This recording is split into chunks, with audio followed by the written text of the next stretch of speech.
Hi, this is Nick Graham from Elite Outdoor Fitness. This video is about recovery after a race, recovery after an event. Okay, you've done your training program up and down with the deloads. You've then kind of tapered down, staged out over 2 or 3 weeks, and then you've raced. Okay, the race plan's been good, it's worked, you've done what you wanted to do on race day. What do you do afterwards, and for how long? Rule of thumb is that most people, and we're talking most people, even elite and professional athletes, don't deload enough, they don't taper enough, they don't recover enough. And certainly some of the people I train as well, they use, to add into their motivation, they're doing back-to-back kind of things. So they might be recovering from a hard marathon, but they've got a couple of half marathons and events during the period as well. So it's actually quite difficult because they're not allowing themselves to fully recover. It's really important to fully recover so that you are capturing all the training that you're doing. If you're training for an hour and you're trying to get an hour's worth of efficiency, no matter what you're doing, surely you want to gain an hour's worth of efficiencies. Because as you move through your training program, those efficiencies, just like a set of solar panels, for example, over time will start to diminish. So you're actually not capturing as much efficiencies. But whilst you're training, you need to be in those zones. You need to do that because it's loading on top of loading on top of loading, essentially. But afterwards, once you've raced, you want to get the recovery absolutely perfect, because if you don't and you come back into training too early, you're not getting the max amount of efficiencies and economy with the sessions that you'll be doing. And it will take you 2 or 3 or 4 weeks before you're back into the gist of things.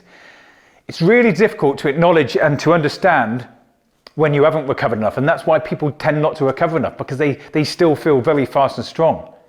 You've reached a culmination of all the training that you've been doing to the race event and done quite well out of that if you paced it correctly. And then within the first week, sure, you've recovered huge amounts, maybe 50% of what you were in the deficit of, and your glycogen stores a bit back up. So you're going to feel really fit and strong, but you're not recovered. And it's going to take another week, another 2 weeks, another 3 weeks potentially. So how should it look like? Certainly the first week, first 3 days, do nothing. Just rest. Just eat a good quality food and good balanced diet with loads of those powerhouse foods in there. Loads of phytochemicals, all the fruit and vegetables. Loads of good oils and loads of good quality carbohydrates, lowering the glycemic scale. So you're starting to increase your glycogen stores again, because that can sometimes take 2 or 3 weeks to really get them back to an optimum level.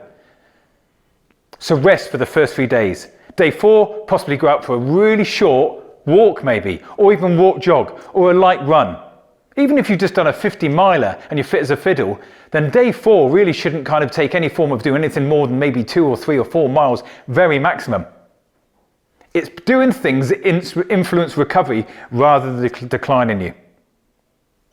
Day 5, day 6, maybe foam rolling and rest days, etc. Or maybe on day 6, a light run again. If you did 2 or 3 miles before, maybe 3 or 4 miles. Maybe a cross-training section that week as well. So within 7 or 8 days of you finishing your race, maybe you've trained three times at a total duration of about an hour and 10 minutes. And one of those has been a cross-training session. And certainly 4 of those days as well, you've been foam rolling.